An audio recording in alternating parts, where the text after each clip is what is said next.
probably that has to do with the fact that we all believe in tests. We have the best tests in the world, but they were tested. I believe they're tested on a weekly basis. I just had a test, as you probably heard. In fact, I had one yesterday and I had one today, and it's negative. Mike just had a test and it's negative. But they do the tests, and it just shows you that the fallacy, it's what I've been saying. Testing is not a perfect art. No matter what you do, testing is not a perfect art. So we test once a week. Now we're going to go testing once a day. But even when you test once a day, something happens where they catch something. I've had very little personal contact with this gentleman. Know who he is, good person, but I've had very little contact. Mike has had very little contact with him. But Mike was tested and I was tested. We were both tested. Did it spook you? Yeah, it's a little bit strange, but it's one of those things. It's, as I said, I said yesterday, Governor, all people are warriors in this country. Right now, we're all warriors. You're warriors, we're warriors. You could be with somebody, everything's fine, and then something happens to that person and all of a sudden test positive. And we're all warriors together. I am, you are, we all are. It's what we were saying before. It shows that testing, and we have the best tests in the world. But what happens in between when you got tested and just a couple of days later? So in this case, there were a number of days missed, and it was a long weekend and things, and so you never know. But we both tested in a negative fashion, I guess you would call it. Any other questions? Could we get your reaction to some breaking news? The Justice Department has decided to dismiss the case against Michael Flynn. Are you aware of that? I didn't know that was happening at this moment. I felt it was going to happen just by watching and seeing like everybody else does. He was an innocent man. He is a great gentleman. He was targeted by the Obama administration. And he was targeted in order to try and take down a president. And what they've done is a disgrace, and I hope a big price is going to be paid. A big price should be paid. There's never been anything like this in the history of our country. What they did, what the Obama administration did, is unprecedented. It's never happened. Never happened. A thing like this has never happened before in the history of our country. And I hope a lot of people are going to pay a big price because they're dishonest, crooked people. They're scum, and I say it a lot. They're scum. They're human scum. This should never have happened in this country. A duly elected president. And they went after him by going after fine people. And those fine people said, no, I'm not going to lie. I can't lie. He's not the only one. There are many of them. And they all said, I can't lie. They could have said something like, oh, make up a lie. Trump loves somebody or something or some country. And they said, no, you wouldn't have any problem. That's what they were trying to do. And it's a disgrace. The Obama administration, Justice Department was a disgrace. And they got caught. They got caught. Very dishonest people. But much more than this. It's treason. It's treason. So I'm very happy for General Flynn.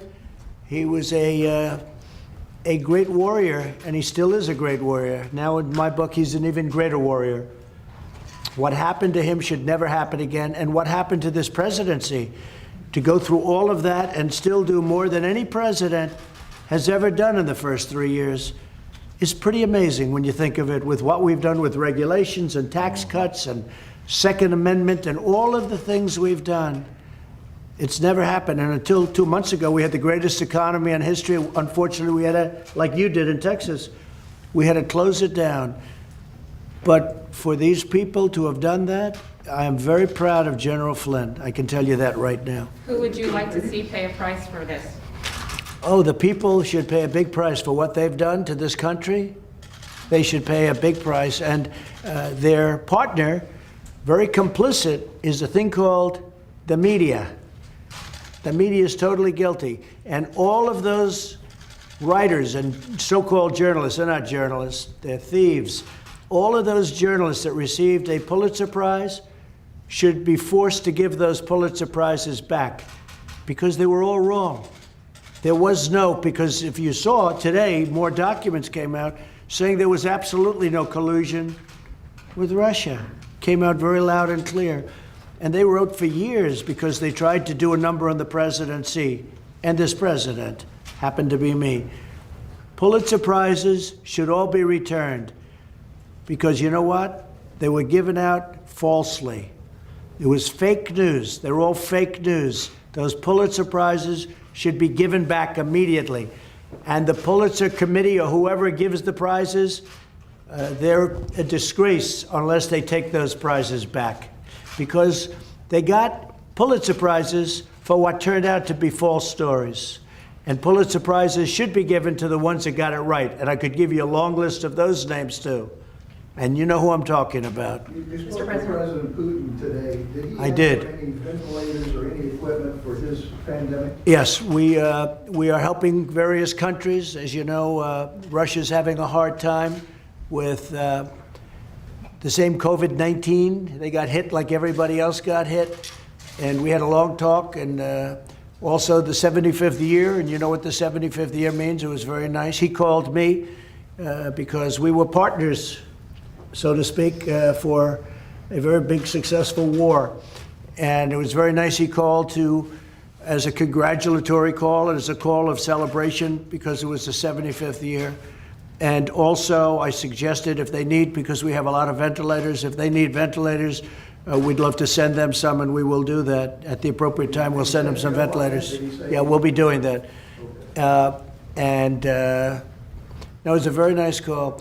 And remember this, the Russia hoax made it very hard for Russia and the United States to deal with each other. They're a very important nation. We're the most powerful nation. They're a very powerful nation. Why would we not be dealing with each other?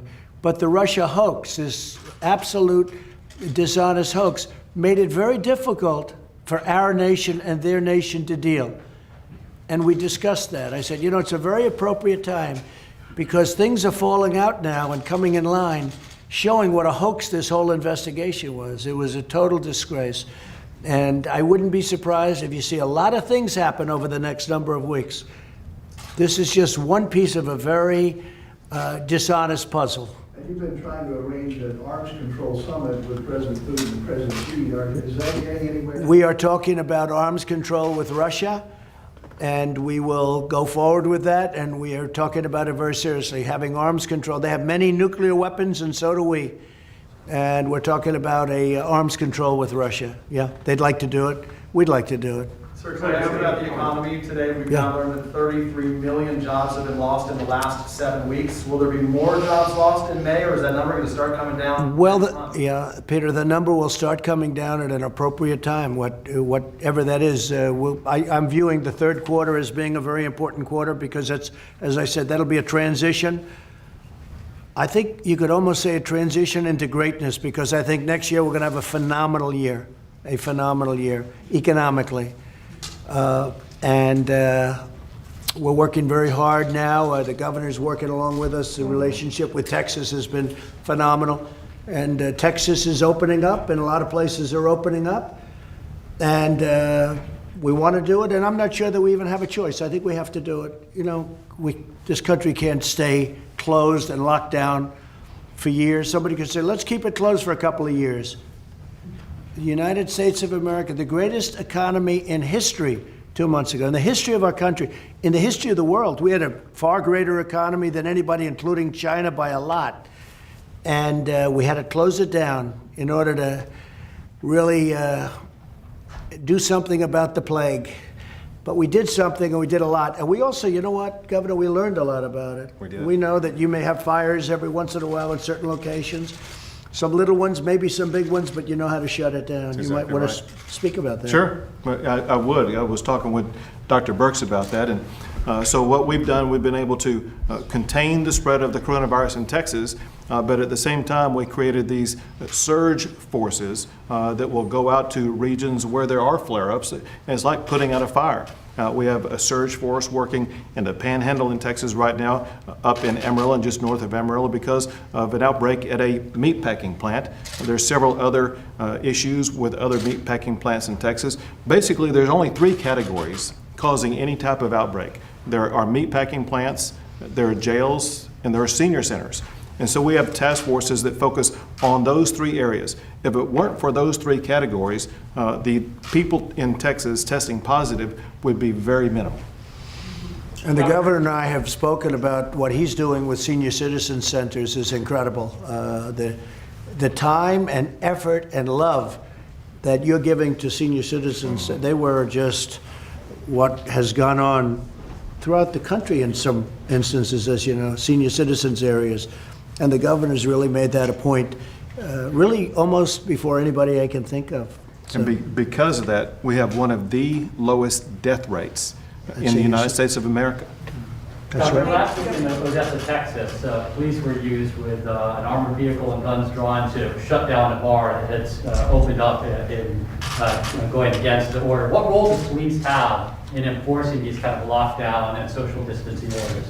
Well, there's different standards used in different communities. However, today I made one thing clear, and that is, as we go through this process of trying to maintain order in our states, as we are asking the people in our state to comply with these orders, we should not be taking these people and put them behind bars. These people who have spent their life building up a business and being told to shut it down and lose every penny they have, and then if they don't follow every little fine point of all the rules, they suddenly are subject to arrest. That is wrong.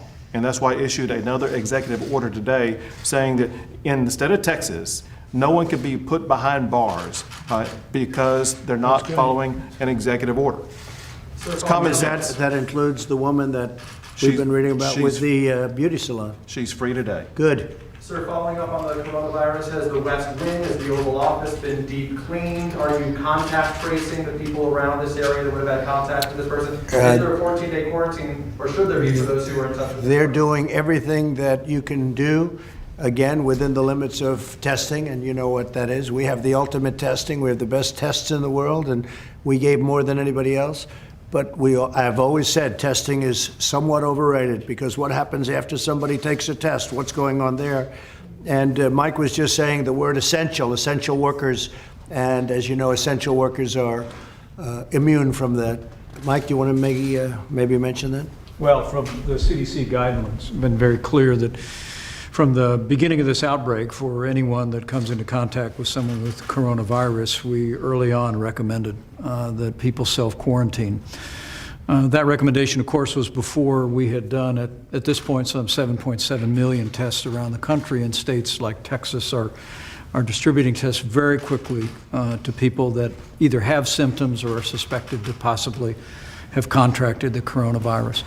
But with regard to essential workers, the President referred to, we've always had an exception.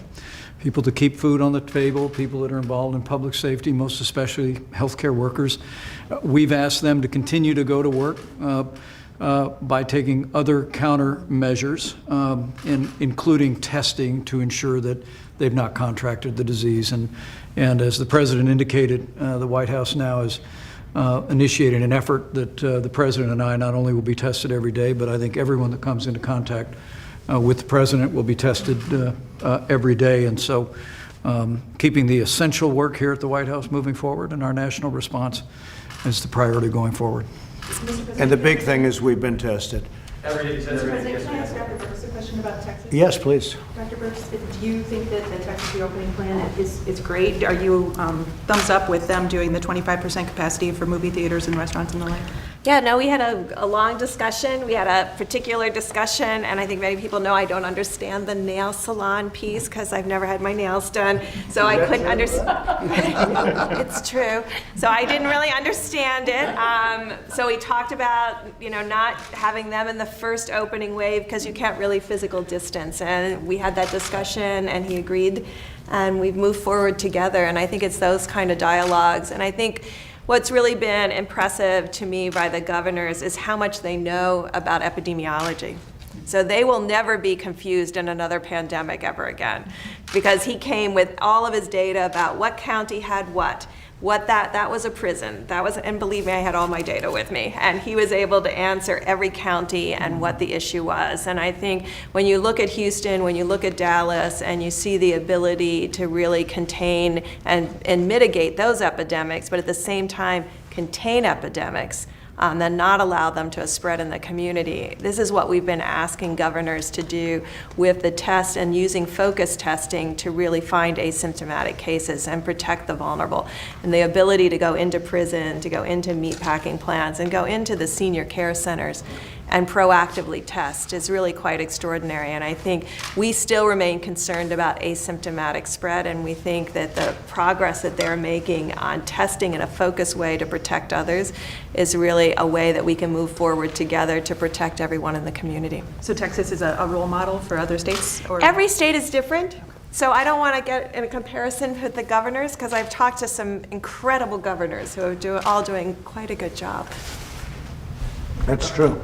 Dr. Birx, perhaps, Mr. President, 20 states by the account of multiple organizations right now that haven't met the guidelines that you set here have either partially or completely realized. What do you say to those states that haven't met the guidelines that are already starting that process now? We've looked at all of them. We've spoken to many of the governors, most of the governors. As you know, we give leeway to the governors, and these are governors that have done a good job in, I think, all cases. I have some that I don't think are doing a particularly good job, but for the most part they have, and these governors have, and we give them the leeway. They have to do what they're doing, like Governor Abbott. When you look at the job he's done in Texas, I rely on his judgment. And you have parts of Texas, vast parts of Texas, where there's no problem whatsoever. I mean, there's like literally nothing, and it would be a shame to keep that closed. I mean, Half frankly. of our counties either have no cases or 5 or fewer cases. Yeah, it's, the governors have great power as to that given by us. We want them to do that. We rely on them. We trust them. And hopefully they're making the right decisions. Can I ask you about Georgia right now? There's been some dramatic video of an unarmed black Georgia man who was shot by police while on a jog. There's been a lot of protests about this. Have you seen the video and your reaction to that situation? So I'm getting a full report on it this evening. My heart goes out to the parents and to the loved ones of the young gentleman. It's a very sad thing, but I will be given a full report this evening. Haven't seen the video yet, to be clear. No, I haven't. Mr. President, there's a report about Saudi Arabia that the U.S. is considering removing anti-missile Patriot missile systems from Saudi Arabia. Can you confirm, is that true? Well, I don't want to talk about it, but we're doing some things. We're making a lot of moves in the Middle East and elsewhere. We're doing a lot of things all over the world militarily. We've been taken advantage of all over the world, our military, and in the sense that and this has nothing to do with Saudi Arabia, this has to do with other countries, frankly, much more. We have the most powerful military in the world. We've spent $1.5 trillion since I've been here, more than that, $1.5 trillion on a military that we now have the strongest military we've ever had. We have the best equipment, the best missiles, planes, the best of everything. We're authorizing and just authorized ships, new ships being built. They're all being built in the United States. And their beauties, we have the best submarines in the world by far, and we have submarines being built. And we go around and protect other countries, and other countries don't respect us like they should. In some cases, they don't even like us. And those days are over. Those days are over. So things are moving. And I'm not putting Saudi on that thing, but we are doing certain things that will be positive for us, and I think very positive for them too. Saudi Arabia is a very wealthy country, and they've agreed to help defray some of the costs, which nobody else would ever ask for, of course. You probably have to have a good business person in charge of a country. I don't want to sound overly anything. I just want to tell you that very wealthy countries we were protecting for nothing, or very little. South Korea has agreed to pay substantial money to us, which we appreciate very much. And we ask countries to help us. We're spending $1.5 trillion. We're spending all of this money. It costs us a lot of money. Our military budget's 3 times more and even 4 times more than the second largest spender of money. All right? It's more than that. 4 times more plus. And if we're going to defend countries, they should also respect us by making a contribution. For maybe Saudi Arabia to pay. I negotiate with everything, and frankly, this country was taken advantage of by friend and foe. but not any longer. What about pulling U.S. troops out of the Sinai? I've seen reports about that. Yeah, I don't want to talk about that yet. But we have pulled a lot of troops out of different places. You know, we were guarding the border between Turkey and Syria and for years, and we had thousands of people there. And I said, wait a minute, let me ask you this. Turkey, Syria, two big countries, they know how to guard their border. They've been fighting with each other for years. Why do we have thousands of soldiers? Ultimately, we got it down to 57 soldiers, and then 27 soldiers. And then they were getting a little hostile toward each other. I said, get my 27 soldiers out. And that was about a year ago. And I took a lot of heat. People said, oh, that's terrible. I said, no, it's not terrible. Nothing's happened on the border. They've been fighting each other for 1,000 years under different names, from probably a lot longer than 1,000 years. I said, I don't want my troops there. So we're essentially out of Syria, other than we kept the oil. We kept the oil. Of course, that was better 2 months ago than it is now. You know, keeping the oil today is not as good as it would have been 2 months ago. 2 months ago was a wise thing. Today it's like... Give it a year. Today, I think so. I think so. By the way, oil prices have gone up. Right. Which is great for your oil industry, Exactly. and it's great for jobs, because it's millions of jobs. We built the greatest energy country in the world by far, and prices are inching up. And I saw it 25 today, actually, right? It's good for our $25 a economy. barrel. It's good for jobs. It's good for jobs. That's what we want, jobs. Governor Abbott said, Yes, go ahead, Jennifer, please. Governor Abbott said something about businesses and liability. Can you say, sir, do you support Mitch McConnell's liability reform for U.S.? Well, I think you have to have something having to do with liability for COVID, because you can't have a restaurant and a guy is going to open, and it's a nice business, but it's not exactly the oil business in its prime, right? And somebody leaves and they say, oh, I'm going to sue them because they caught the plague. And now, whether he was guilty or not, the legal fees will drive him out of business. You can't do that. So I think you're going to probably have to have something. Yeah, I would support that. I mean, you go to a game and you sue the team owner, or you go to someplace and it would be litigation heaven. And you'll never know where they caught it.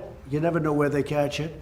So we have to have something like that. Otherwise, there's going to be lawsuits all. I mean, there already is in this country, but you'd have lawsuits all over the place, right?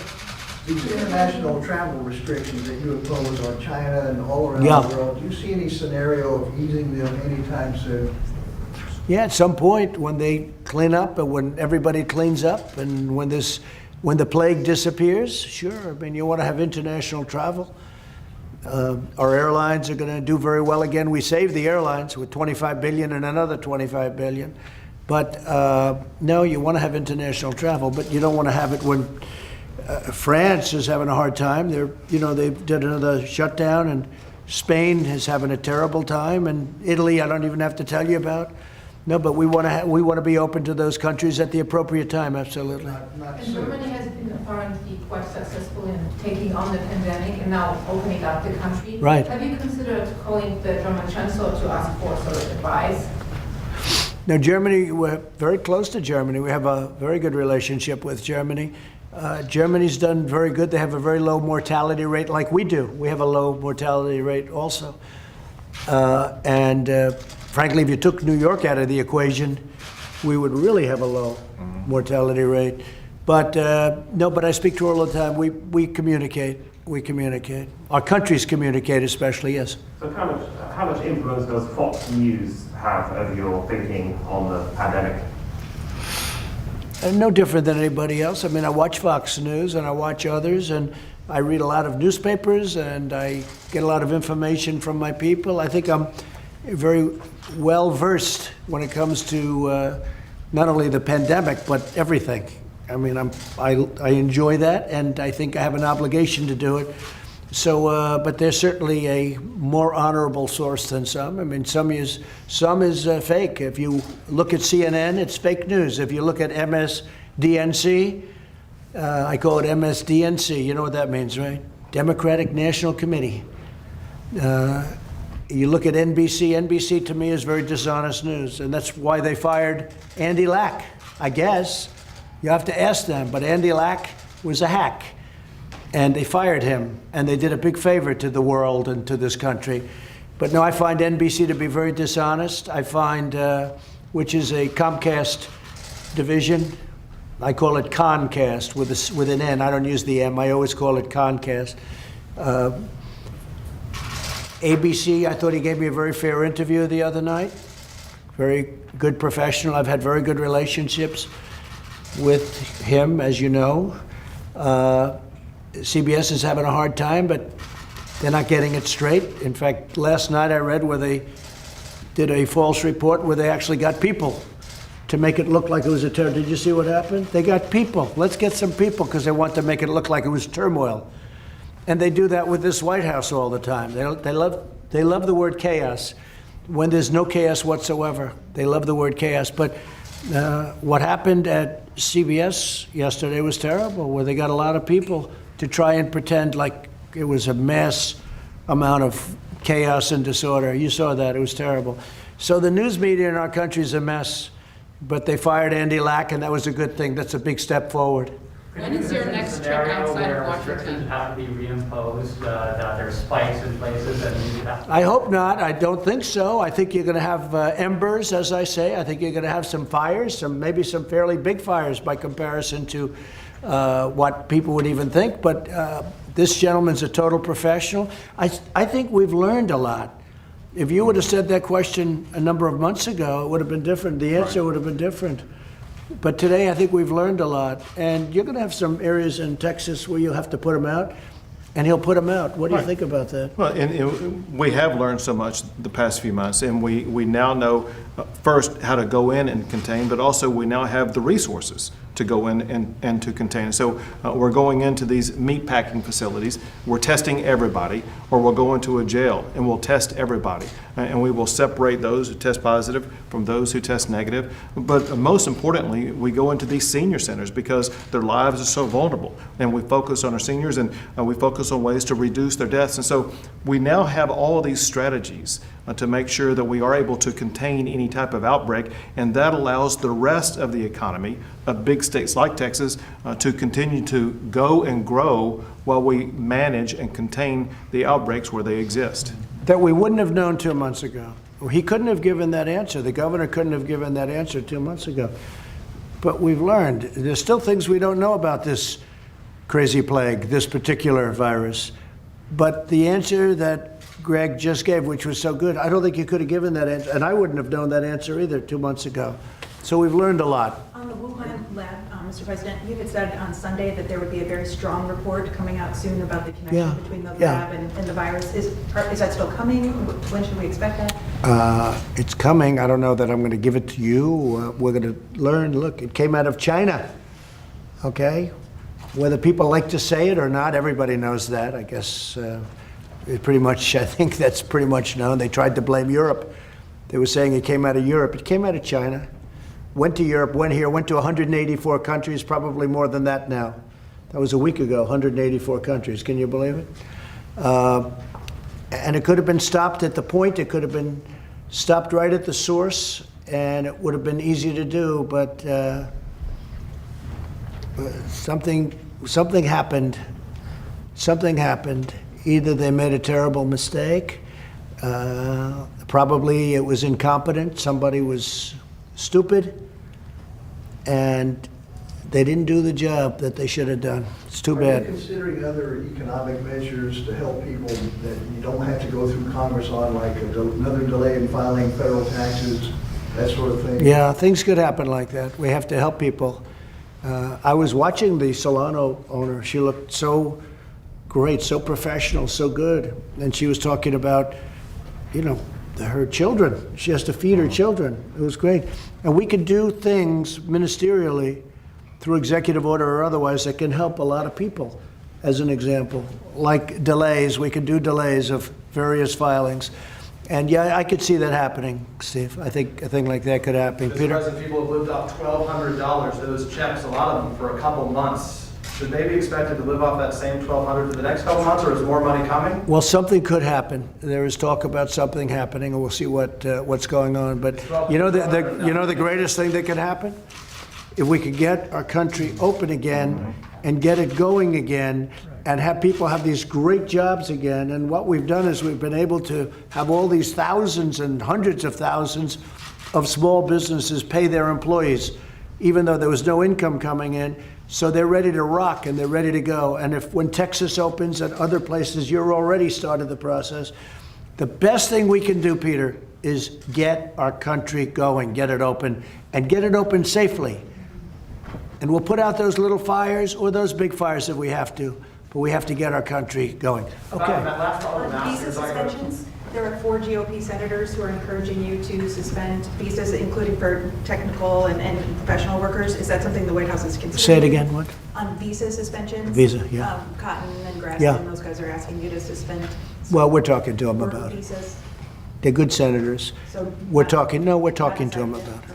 Sir, So we you were want to go told into some time discussion? ago that you would sign a Buy American executive order, whatever. Well, I've been saying Buy American ever since I announced I was running for office and long before that. But the executive No, we're order- bringing a lot of companies back. We were doing that long before this happened.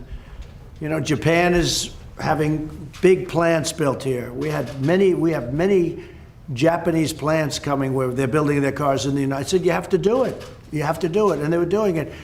We have many companies coming back to the United States. Then this hit. And when this is gone, it'll continue. But maybe it'll continue even more so because we've learned a lot. You know, we've learned more than just about this particular invisible enemy. We've learned a lot. We've learned a lot about the economics and the importance of making things in our country like we used to. You know, we used to make things here. And then all of a sudden somebody became a great globalist. Some great genius became a globalist. But now he's not such a genius anymore. Maybe he's not even a smart person. We got to make things in our country. That includes medicine. It includes steel. You know, our steel companies, we had it very good. We made it very difficult for steel dumping, and some of the companies were doing very well. Now, of course, we got that waylaid a little bit, but we'll always help our steel companies. But we have to make our product in this country. And I've been saying that for a long time. Globalists, of course, us a lot of money. Sir, should And a lot of security. Sir, should valets be wearing masks? Yeah. Which valets are you talking about? Well, Valets are all over the place. I mean, the valet, sorry. Yeah. Your personal And they valet- are, and they do. They are, and they do. Oh, they do wear masks? Yeah. Your personal valet was Yeah, wearing they a mask do. in your Yeah. interaction with him? They do. They wear masks, yeah. A lot of people in the White House wear masks. And frankly, a lot of people want to wear masks until this thing goes away. But we have a lot of people in the White House, I see it all the time, where they're wearing masks. And just a little while ago, they were wearing a mask. There's one of them, you were wearing a mask a little while ago. And, but I noticed a lot of the reporters aren't wearing masks. Thank you very much, everybody. Thank you very much. Your wife and father- Thank you, Chris. Thank you very much. You know, at the appropriate time, I think he's a hero. It's a scam. It was a scam and a hoax. I think he's a hero, the general. Thank you. Your wife and daughter, no, excuse me. your Good wife shape. and son are in good shape? They're in good shape. They've been Yep. tested and they're both. They're in great shape. Thank you, sir. All right, folks, thank you so much for joining us and choosing us as your news source here at Golden State Times. If you liked our coverage and you're new to the channel, make sure to subscribe and click that notification bell. President Trump is observing National Day of Prayer. If you missed the speech, it should be coming up on your screen or should be at the bottom, at the top of the comments. So make sure you go and check it out, his speech today. Once again, thank you so much for choosing Golden State Times. If you'd like to stay up to date on everything that is going on in politics, all you have to do is send us a text message to get alerted every single time, 100% of the time, that we go live for a live stream, press conference, Trump rally, or anything else in the future. All you have to do is send a text message with the word Trump Live to the number 555-888. Thank you so much, folks, and we will see you guys very soon. Peace.